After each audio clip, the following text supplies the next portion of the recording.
안녕하십니까. 평생투자 파트너입니다. 3월 20일 금요일입니다. 오늘은 다행히도 국내 지수가 많이 올랐습니다. 많이 올랐다는 표현보다도 좀 비이성적으로 좀 과하지 않았나, 이런 생각을 좀 하고요. 어제 저희가 카페에 올렸던 그 방송을 좀 오해한 것이 아닐, 오해를 좀 하신 분들도 있는 것 같아요. 그래서 어제 방송의 내용은 뭐였냐면, 어제는 수학적으로 거의 제로 확률에 가까운 그 시그마 6 월간 차트상 코스피가 시그마 6를 이탈하는 그런 어떤 날이었다라는 것이고, 어, 굉장한 날이었다라는 그런 의미이고, 그것을 통해서 우리가 이제 좀 정신을 좀 차려야 되지 않을까. 저를 포함해서, 이제 하락이 계속 이어지다 보니 정신까지 다 놓아버릴 필요는 없다라는 의미였었거든요. 그렇다고, 어제 그런 어떤 중요한 어떤 이벤트가 있었지만, 그것이 반드시 최저점이라고 볼 수 있다는 것은 또 아닙니다. 어떤 의미냐면, 음, 이런 것이죠. 그러니까 시장이 분명히 어떤 저평가 구간일 수도 있어요. 어떤 종목이라고 해볼게요. 종목이 이렇게 움직인다라고 해보았을 때, 이 정도가 한 적정한 가격일 것이고, 한 이 정도 이상을 넘어가면 고평가의 영역이고, 이 정도 아래라면 저평가의 영역이다라고 했을 때, 지금 우리의 주가가 어, 여기인지 여기인지 여기인지는 모른다라는 소리인 것이죠. 분명히 아주 특이한 어떤 날이었지만 그럼에도 더 저평가가 될 수도 있다는 겁니다. 왜냐하면 코로나 그 이전의 어떤 예상 실적들이 코로나 이후에 상상하지 못할 정도로 바뀔 수도 있는 것이고요. 선진국 미국과 유럽의 어떤 코로나 상황들을 보면 이게 정점이 언제일지 아직 뭐 감안하기도 힘들 정도로 뭐 이런 상황이긴 하거든요. 빌 게이츠가 6에서 10주 정도면 되지 않을까? 뭐 이런 이야기도 했고, 그리고 분명 이러한 만약에 그때가 맞다면 주가는 이미 그 이전부터 움직일 것이고, 아마 저는 미국 시장보다도 신흥국 시장이 먼저 바닥을 찍고 올라가지 않을까 이런 생각은 하는데요. 그것은 불확실성이 너무 많이 열려 있는 것이죠. 그리고 이것이 만에 하나라도 길어진다면 상당히 어떤 좀 위험할 수도 있는 겁니다. 그래서 어제 아주 의미 있는 순간이었지만, 만약에 어제가 이날이었고 앞으로 시간이 가면 몇 달 동안 더 만약에 시장이 하락한다면, 그리고 여기서 만약에 주식을 비중을 늘리는 사람이라면 과거의 어떤 사례처럼 1, 2년 안에 이 시장이 반드시 다 이렇게 회복하리라고 또 보기도 어려울 수도 있습니다. 작년 시장 안 좋았고 올해까지도 GDP가 안 좋게 나오면 이것이 아주 완만하게 갈 수도 있다라고 생각을 해야 돼요. 우리가 생각했던 한 2, 3년이 아니고 뭐 3, 4년이 될 수도 있는 거고요. 그렇기 때문에 어제 이야기는 이 저평가 구간이라는 거는 이제 부정할 수는 없는 것 같아요. 부정할 수는 없지만, 그래서 정신을 차려야 된다. 시장은 점점점, 주식시장은 채권 대비해서 주식 기대 수익률은 늘어나는, 그러니까 점 주식 투자 기대 수익률이 커지는 매력적인 구간인 거는 맞다.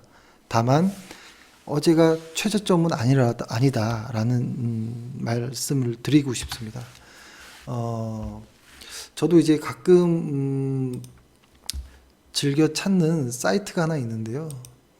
그 사이트는 제가 한번 보여드려 볼게요. 그 아이투자라는 사이트인데요. 아이투자에 가서 보면 이제 계속 이렇게 매주 발표하는 수치들이 있는데요. GDP 대비 시총 비율과 주식 투자 기대 수익률, 이것을 저는 뭐 주마다 꼭 챙겨봅니다. 금요일 날 나오니까요. GDP 대비 시총 비율이 62잖아요, 오늘이. 어제가 58점 몇 가지 떨어졌었거든요. 워렌 버핏이 이야기하기를 GDP 비율이, 그러니까 버핏 지수가 60에서 80은 저평가 구간이라고 했었고, 그리고 한번 적어볼게요. 60에서 80은 저평가 구간. 그 다음에 여기 나와 있는 거 보면, 그 다음에 120 이상은 고평가 구간. 이 사이는 어떠한 뭐 적정한 어떤 밴드가 형성되긴 하겠죠. 그러니까 뭐 80에서 뭐 120 정도 사이를 뭐 이렇게 보겠죠. 근데 대부분 보면 이 80을 잘 깨지 않았죠. 아주 의미 있을 때 빼고는. 근데 어제는 58까지 떨어졌다라는 건데요. 그러니까 워렌 버핏은 GDP 비율이 60% 이하할 때 아주 최적의 매수 타이밍이다라고 이야기를 할 정도였으니까 아마 한국 시장에 워렌 버핏이 투자했다면 어제 아주 좋은 타이밍이었지 않을까 이런 생각을 하는 거죠. 이것으로 봤을 때도 사실은 적정한 어떤 것이, 그러니까 이걸 많이 코스피 지수로 한번 보면 이 지금 현재 60 정도인데요. 그러니까 60 정도이고 지수 레벨이 1556이죠. 현재 1566인가 그러네요. 그 다음에 만약에 80까지 간다면 뭔가요? 1900, 그러니까 2000이라고 보면 되겠네요. 그러니까 이 정도까지는 일반적으로 회복은 무난하게 할 수 있지 않을까? 뭐 이런 생각은 든다는 것이죠. 이거를 한번 지수로 보면 2000까지면 지금 현재 이 위치니까요. 여기에서 뭐 2000 언저리면 뭐 한 요 정도이네요. 한 30% 가까이 되는 어떤 뭐 레버리지, 코덱스 레버리지라면 한 60% 정도 가능한 수치. 근데 그 80이라는 것도 사실 전혀 그 비싼 것은 아니고요. 그 80이라는 수치도 이렇게 보면 과거에 요 점선이거든요. 요 점선 80. 그렇죠? 그러니까 근데 어제는 여기를 깨고 온 겁니다. 80, 여기가 100이고 이 아래가 60이었는데요. 아무리 못해도 60에서 80까지는, 그러니까 코스피 지수 한 2000까지는 뭐 충분히 갈 수 있다라고 보는데요. 이것이 얼마나 밑에서 횡보하고 어렵게 사람들의 피를 말리고 회복할지는 알 수 없다라는 거예요. 대신에 지금부터는 매우 매력적인 어떤 수익률을 확인할 수 있는 구간이고 매도보다는 매수가 맞다라는 것이죠. 지금은 공포에 휩쓸릴 구간은 아니라고 생각합니다. 그리고 여기에 보면은 또 제가 최근에 리밸런싱 이야기를 좀 드렸는데요. 리밸런싱을 할 때 뭐 여러 가지가 있겠죠. 여러 가지가 있겠지만 그냥 어떤 시간으로 할 수도 있겠죠. 뭐 한 달 혹은 뭐 세 달마다 혹은 6개월마다 이렇게 리밸런싱을 주식과 현금을 할 수도 있고요. 아니면 코스피의 어떤 분산과 그날을 통해서 리밸런싱을 자연스럽게도 할 수 있겠죠. 그리고 어떤 개별 종목들, 그러니까 시장을 사지 않는 개별 종목을 하는 사람들이라면 그 개별 종목의 적정 가치와 고평가, 저평가 영역을 나눠서 나의 종목들이 고평가 영역으로 올라가면 저절로 이익 실현을 하면서 현금 비중이 많아지는 것이고, 내가 살려고 하는 기업들이 저평가 구간에 많이 들어온다면 매수를 해야 되니까 주식 비중이 느는 것이고, 최근에 보면 요 코로나 사태로 많은 기업들이 여기에서 이만큼 내려온 것들이 상당히 많습니다. 정말 다 사고 싶은 그런 마음이 들 정도로 아주 좋은 최고의 회사가 저평가된 기업들이 점점점 많아지고 있는 이런 구간이기도 합니다. 그리고 이거 페드 모형을 좀 보면 주식과 현금의 어떤 그 비중을 늘리고 줄이는 것, 이 0을 기준으로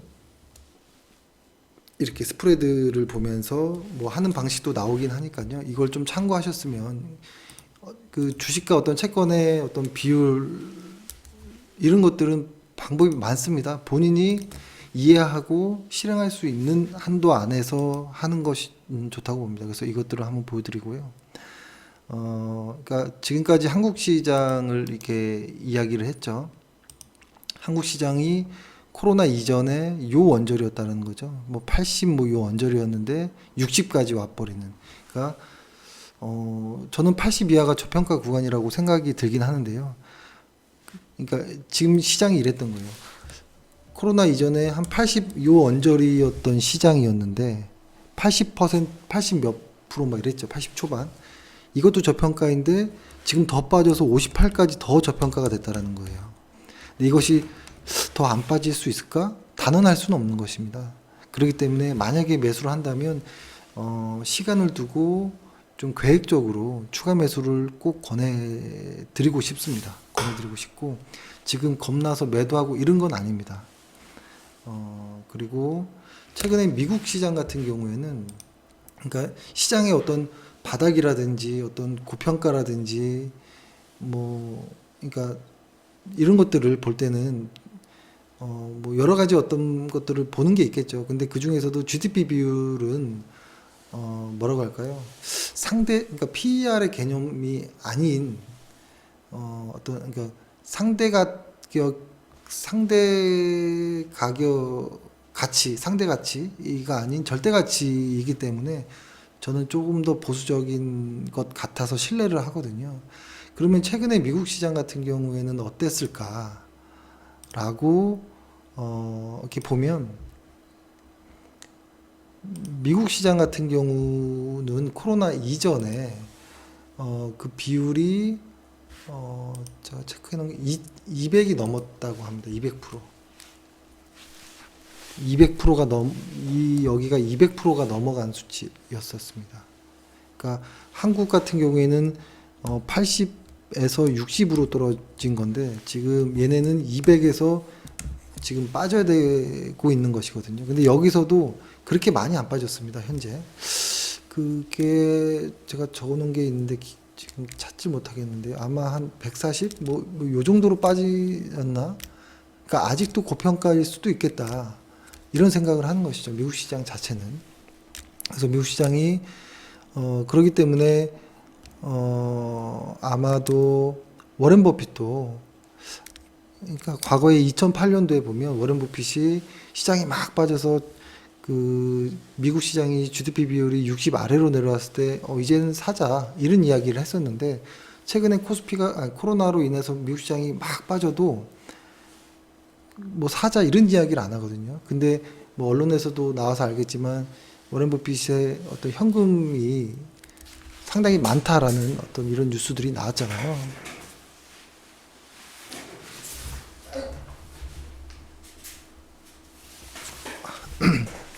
아유, 그러니까 미국 시장과 한국 시장이 같을 수는 없다라고 봐요. 미국 시장은 저는 어떤 내재 가치보다 가격이 확실히 그러니까 내재 가치가 이렇다라고 보면은 미국 시장은 확실히 더 많이 올라가서 가격에 어떤 거품이 있었던 것이었던 거고 한국 시장은 내재 가치가 이랬을 때 저는 약간 요 아래에서 움직였었던 것이 아닌가. 근데 여기서 이렇게 빠지고 한국은 미국 시장은 요 정도 빠진 것 같아요.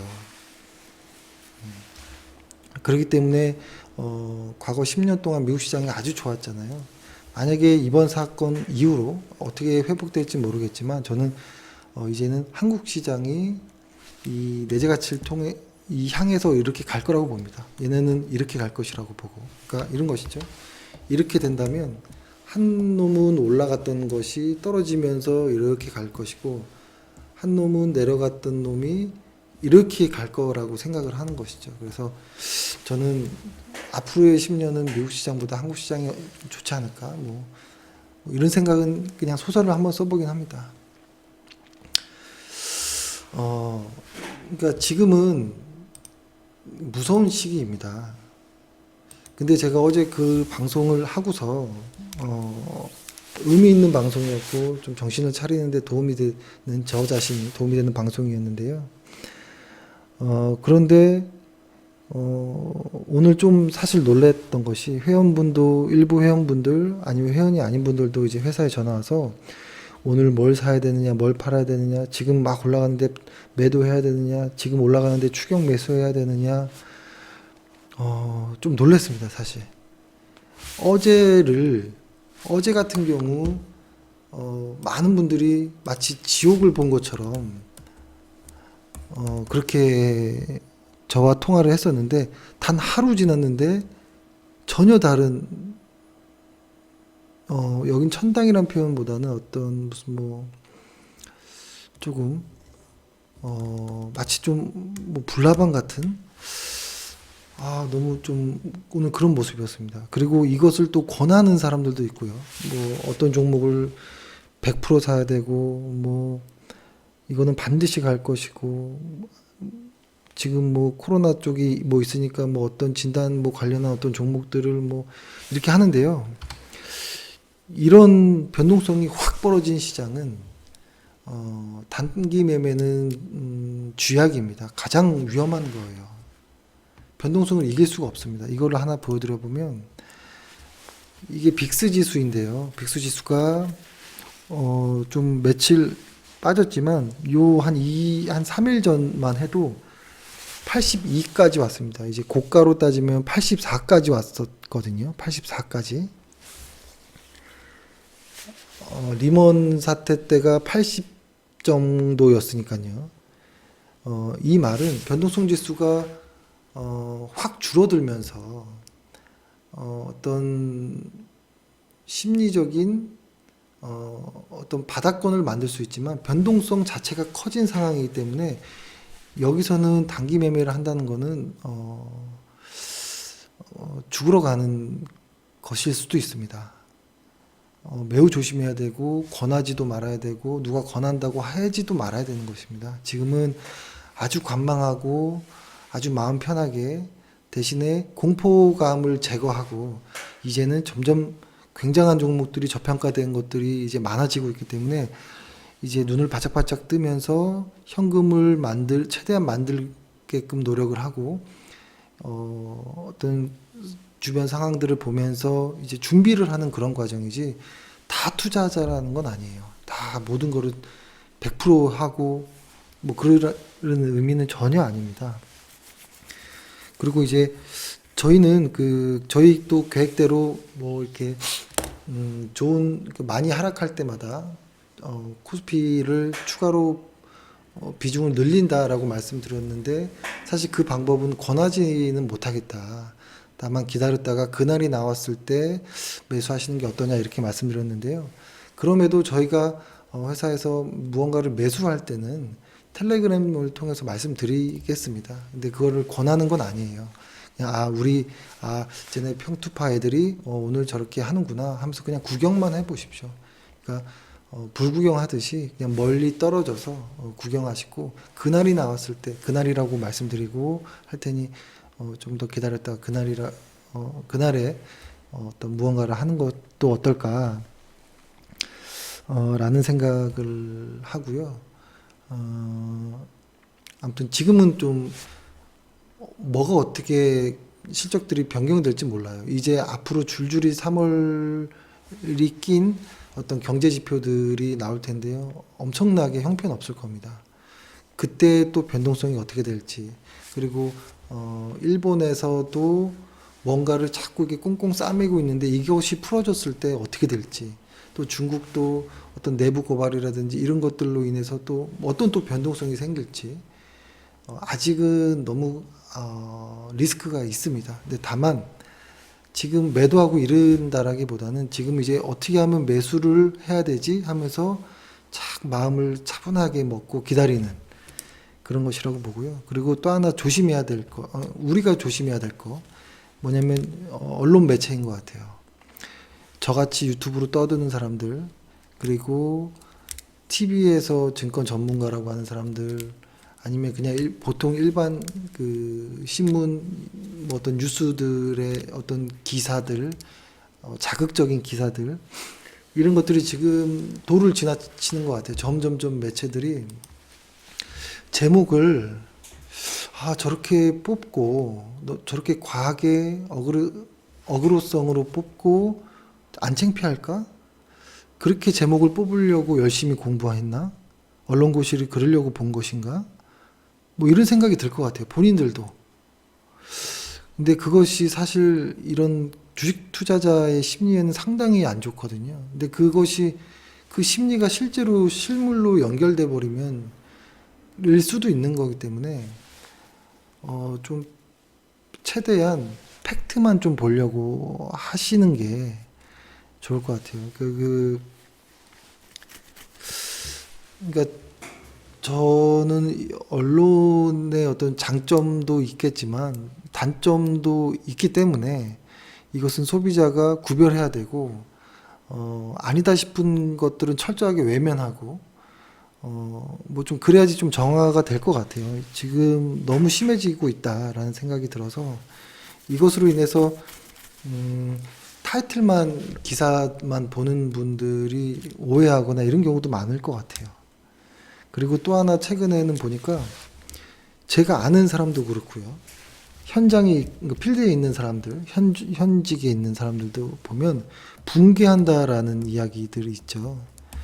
주식과 부동산이 이제 붕괴한다. 이제 슬슬 부동산 이야기 나옵니다. 보통 주식 시장이 부동산 시장보다 좀 선행하거든요. 몇 개월 이상은. 그렇기 때문에 주식 시장이 갑자기 확 꺼지면 조금 있다가 또 부동산 시장도 꺼지고 이런 경우들이 많았습니다. 긴 텀으로 봤을 때도. 왜냐하면 주식을 많이 갖고 있는 사람들의 심리가 위축되면 부동산 시장도 연결됩니다. 그렇게. 그래서 그런 어떤 관계가 좀 있었는데요. 곧 다 부동산 붕괴한다, 주식 뭐 어떻게 된다, 이렇게 이야기하는데, 실제로 그 말을 하는 사람들이 진짜 그렇게 100% 생각하느냐. 뭐 100%라는 건 없겠지만, 정말 나는 그렇다라고 확신해. 아니면 어디서든 간에 단언하고 그렇게 이야기할 정도로 어떤 신뢰가 있고 자신감이 있어라고 하면 그 사람 역시 집을 팔아야죠. 집을 팔고 현금을 가지고 있다가 집값이 빠졌을 때 아래에서 사야 되잖아요. 이론적으로. 근데 또 제가 아는 사람 역시 또 그런 이야기를 하면서 부동산 팔지 않습니다. 그러니까 이게 직업적으로 하는 것들, 그리고 어디선가 이렇게 나가서 이야기할 때 어떤 전문가라는 타이틀을 갖고 나가서 이야기할 때 자기가 얘기하면서 자기도 모르게 자기 말에 신뢰감을 주기 위해 강세를 주고 좀 더 강한 어조로 이야기하고 뭐 이렇게 되는 것 같더라고요. 그러면서 실제 말하는 그 사람은 그런 쪽에 어떤 포지션을 취하지 않는 경우도 많고, 이러다가 한 일주일 열흘만 주식시장이 다시 오르면 다 사라질 겁니다. 그런 사람들 한순간에 그렇게 뭐가 붕괴되고.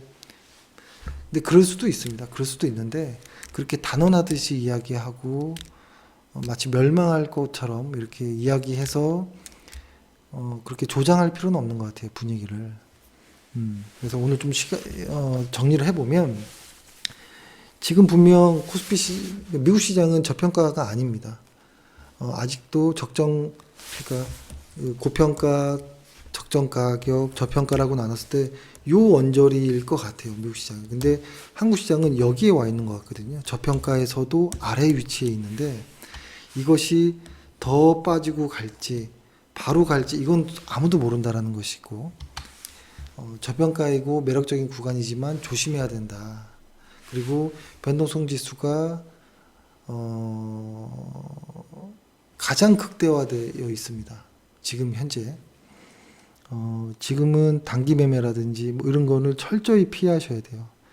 그러니까 차트를 보는 단기 매매자라면 추세가 확실히 서 있을 때 매수를 하는 것이죠. 추세 매매를. 근데 단기 매매할 때 낙폭과대를 하는 사람들이 있습니다. 낙폭과대. 근데 이것도 전체 추세가 살아있는데 가다가 낙폭이 됐을 때 이것을 활용하는 것이 시장 전체가 이렇게 하락하고 있는데 낙폭과대를 어떻게 합니까? 위험해서. 그죠? 아주 고수들은 낙폭과대를 하긴 하는데요. 대부분 아무리 고수여도 추세가 확 살아있는 것에서 하지 낙폭과대는 잘 하지 않습니다. 아무리 고수라도. 그리고 그런 고수들은 이미 지금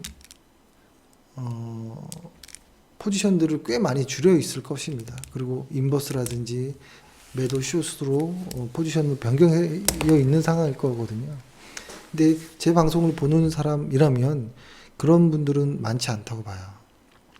그렇기 때문에 저는 지금의 어떤 단기 매매를 조장하고 추천하고 아무 근거도 없이 이제부터 바닥이다. 빚을 내서 뭐 이렇게 단언하는 건 좀 위험하다라고 봐요. 근데 그것을 본인이 실제로 한다면 나는 이렇게 합니다라고 이야기는 할 수는 있습니다. 그렇게 이야기는 할 수는 있지만 본인은 그렇게 이야기하지 않는데 마치 그럴 것처럼 이렇게 강조하는 것은 저는 좀 그런 사람들이 좀 그렇게 안 했으면 좋고요. 듣는 사람도 좀 걸러들었으면 뭐 이런 생각을 합니다. 그렇다고 시장이 계속 빠지길 기다리는 건 아닙니다. 바닥에서 잡지 못하고 무릎 혹은 뭐 허리에서 잡더라도 시장이 반등했으면 좋겠고 빨리 코로나가 종식되기를 기도하고요. 그리고 지금은 주식에 너무 스트레스 받지 마시고 건강이 우선이니까 건강 유의하시고 주말에 잘 쉬시고요. 정신 말짱하게 해가지고 다시 월요일날 좀 돌아오도록 하겠습니다. 일주일 고생 정말 많으셨습니다. 감사합니다.